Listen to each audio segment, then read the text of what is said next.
There is one type of man that we need to be so careful of, and that's a performative provider. This type of man isn't the 50-50 guy most of the time. However, he resents the fact that he's a provider. He gives out of obligation and not because he wants to. And trust me when I say this type of man will always keep the score and remind you that you're indebted to him.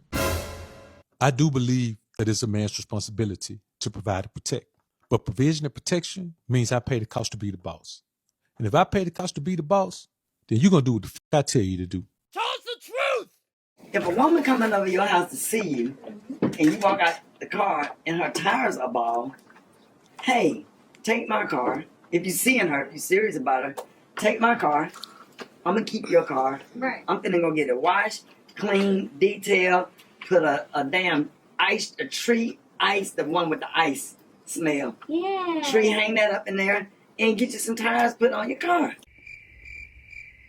Paying his own bills while a woman's there does something for the man. What it does, basically, it lets that man know, it gives him a confidence that he can do it. So when a man has that ability to pay his own bills with the woman there, he should be, he should be celebrating himself as a man. That gives him a man's confidence. And paying his own bills while a woman's there does something for the man. What it does, basically, it lets that man know, it gives him a confidence that he can do it. So when a man has that ability to pay his own bills with the woman there, he should be, he should be celebrating himself as a man. That gives him a man's confidence. For the woman, if he's paying the bills and she's just stacking, right, it gives her the ability to save her money, whatever, do what she wants, gives her financial freedom. And it also does a great thing for him because now he can really see how much she loves him. A man that's courting you or calling you his girl or d***ing up in you and he watch you struggle is not the man for you, because why are you as a man okay with punching on me but not making sure I'm okay? Like, what? My question is, all that time you've been sleeping with all these men, how come you ain't got shit? Because if he let her stay there for a year or two, she stacked her money and not pay a dime, and then she bounced, she was never for him in the first place. If he lets her stay with him for 2 years, and then she turns around and say, hey, babe, I saved $10,000, $20,000 in these 2 years. What can we do now to take this money that you helped me to save and now make more money out of it? Now they know they're a good couple, So a man letting a woman stay with him for a year, 2 years is beneficial for him. It builds his confidence. It builds his ability. Now he know he can do it. And he got some in-house. Bro, if a woman coming over your house to see you and you walk out the car and her tires are bald, hey, take my car. If you're seeing her, if you're serious about her, take my car. I'm going to keep your car. Right. I'm finna go get it washed, clean, detailed, put a damn a tree ice, the one with the ice smell. Yeah. Tree, hang that up in there and get you some tires put on your car. Ain't nothing wrong with So it. if she driving over there, if she driving over there to She see, done got some new tires. yeah.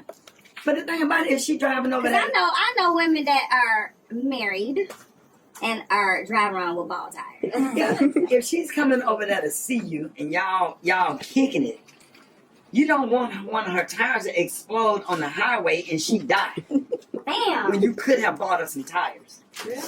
Even if you just get her front, and if you really got to go ahead and get a front wheel alignment, and if you don't have it, just get the tires rotated.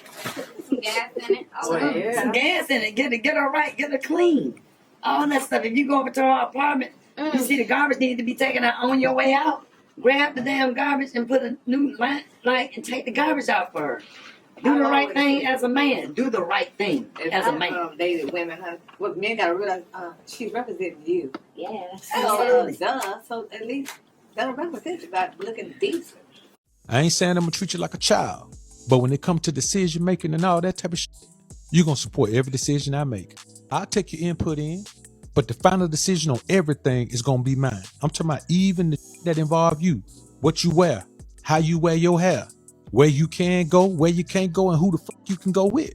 You had to delete all social media accounts to save your relationship. Would you do it without no hesitation? Hey, boo, no. Absolutely not. Yeah, I'm right with you when you're right. I'm not deleting anything, baby. I'm going to delete you before I delete those social media apps. I'm so sorry, especially in this day and age where social media plays a huge role in most people's careers. Absolutely not. Like, I'm not deleting anything. I'm so sorry. I would like to know, what does it come down to that deleting my social media is going to help our relationship? Child, I would have to hit somebody. What has happened? Listen, Linda, what I want to say is at this point, okay, deleting social media might just save the world, okay? If that man is asking you to delete your social media, you need to delete his butt. And drop down in our comments and let us know, would you or would you not? And if you say you would, we're going to judge you and we're going to get back to the show. Provision and protection ain't something that you just get because you show up. You understand me? You earn that. And you earn that by your fucking obedience. I don't owe you nothing if you don't prove to me that you can obey. So you got to already have whatever the fuck you want to do out your life. That's why so many of y'all struggling. Y'all talk that tough talk, talk that I got money talk that independent talk, but most of y'all fucked up. I've been unemployed for almost 2 years. I have an associate's degree in science, a bachelor's degree in communication and technology, and a master's in business. And I am unemployed. Did I mention that I'm almost 30 and I live with my parents because I have a child? Yeah, it's real. It's real. And when God says no, it's no. Because I wanted a job so bad that I tried to enlist in the military, okay? I wanted to be in the Air Force. Mind you, I've always wanted to be in the Air Force. I've always wanted to do it, but now seemed like the perfect time because I cannot get employment. Do you know the recruiter ghosted me? So then I tried another recruiter, and do you know they ghosted me? And then I tried another recruiter for a different branch. The Navy. Ghosted. God is a comedian. And if I'm supposed to be doing this, then just say that. Don't make these people hurt my feelings. I done took a test. I done got ready for maps. I done got in shape. I'm talking about all the things. And nada. God is so funny. But could y'all see me in the Air Force? I would love to be in the Air Force. I want to do it so bad. Oh, that's too bad, God. Whatever you want from me. Whatever you want, Lord. Most women that you see today, no matter how good they look, man, they ain't got $1,000. Most women don't, unless they got some sitting up and got some bill money put up. And I ain't saying that's bad or good. I'm just saying that's true. So I ain't got no problem with paying the cost to be the boss. But that's what the fuck I'm gonna be. I'm gonna be the boss. As long as my name is on the checks, I'm gonna get the motherfucking supervisor respect. You understand me? See, if you want that position, it's a very valuable position.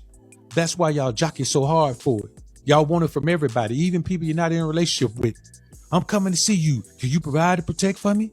I'm gonna do this. Can you provide and protect for me?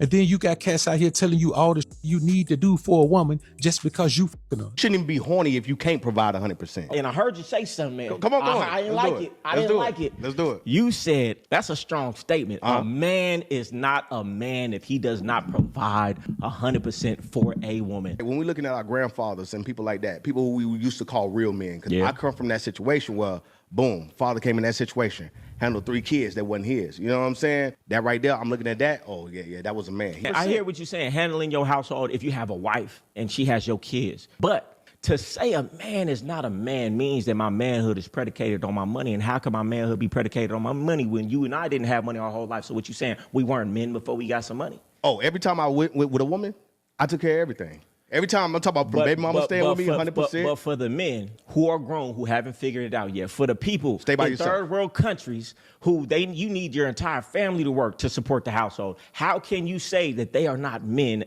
So I'm not a man until I get the money, which means manhood is real flimsy if all it takes is some money, which means a 16-year-old streamer, he a real man because he got some money. Can manhood really be predicated on your money when money comes and goes, which would have you say, if somebody goes through a downtime, which a lot of people in business have, Donald Trump been bankrupt.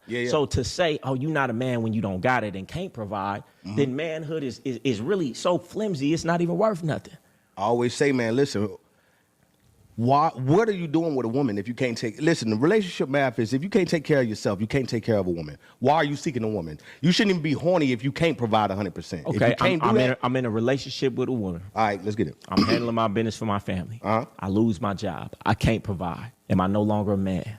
It's at a point, how long are you losing your job for? How long are you staying down? Are you in the corner depressed, crying, or are you right back to it? Cancer, car accident. Is he no longer a man because he can't provide? At that point, it's all about discernment. If you choose a woman that you know for a fact won't say, baby, I know when you get back, you good. Let me jump in there. But as a man, you have to have the mindset of, I got to provide 100%. There's something about that that's quite funny. Listen, the relationship math is if you can't take care of yourself, you can't take care of a woman. Let me tell you something, man, and it's real talk. If you come to an agreement with a woman, man, to give her some money in exchange for sex, man, you do that. Otherwise, if she ain't got nothing in her life, she better be a virgin. Because my question is, all that time you've been sleeping with all these men, how come you ain't got shit? The reality is this. If you earn the position of being my woman, then you ain't going to have to worry about nothing. But notice I did say earn the position, because I ain't giving it up for free. Ain't no shit I just hand out all willy-nilly. Because with that comes a great responsibility. Do you understand that you like a child if I got to take on the financial responsibility for you? So how the fuck you think you going to have some boss privileges when I got to take care of you? When you go to work, your boss take care of you. You working your ass off in there. Why? Because you expecting him to give you the money that he promised you to give you when you sign your little agreement when you start working there, right? He runs your life. If he decide he ain't going to give you that check, you could take him to court and sue him or whatever. But what you going to live off? That's how you need to look at it when you're in my motherfucking house and I'm taking care of you. I'm your boss. I'm the motherfucker you respond to first. Don't nobody have no greater influence on you than me. You ain't got to worry about God influence. God gonna have influence on me and I'm gonna put that influence on you. You respond to me number one first and foremost. Otherwise, stay your ass on out there struggling or sleeping around trying to get free meals out of men because you ain't got no money, can't barely feed yourself. And then when you grow up a little bit, as long as you don't have a whole lot of babies and shit, then maybe you can find you a man that you willing to settle down on. But if you're talking about me, yeah, I provide to protect. But that shit come with a whole lot of authoritative respect. You understand me?